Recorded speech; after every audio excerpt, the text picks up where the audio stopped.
ГСП онлайн. Городские новости сейчас. Ухтинский сноубордист Павел Кузнецов стал призером турнира в Кирове.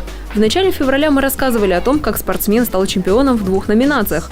15 февраля Павел снова отправился покорять столицу соседней области. По сравнению с предыдущим состязанием зрителей стало больше, а вот количество участников, напротив, сократилось с 40 до 15 человек. Но вместе с тем Паша отмечает, трюки стали сложнее и зрелищнее. В этом заслуга судей.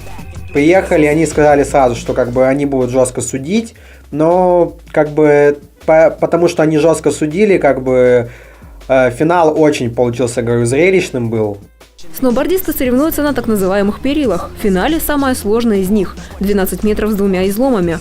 У спортсменов есть выбор – проехать по всему снаряду или же выполнить дизастер – прыжок, после которого следует приземлиться на конец перилы. Трюк сложный и опасный, поэтому выполняют его не все. Но квалификация показалась ухтинцу простой, поэтому после базовых упражнений он впервые решается на дизастер. В Ухте для этого не было условий. Всю перилу называется бэксайд 450 фронт блант.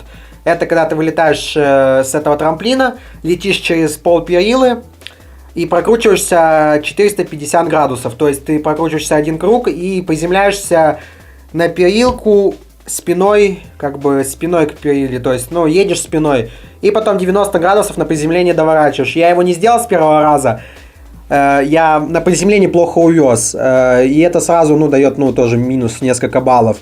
И я решил переделать его, я сделал со второй попытки, и все были в восторге. Павел занял 2 место, а также получил награду за лучший трюк. В планах участие в новых соревнованиях. Однако дата и место пока неизвестны. Помимо этого, молодой человек хочет съездить в лагерь для сноубордистов. Это огромная площадка для спортивной практики, а также обмена опытом.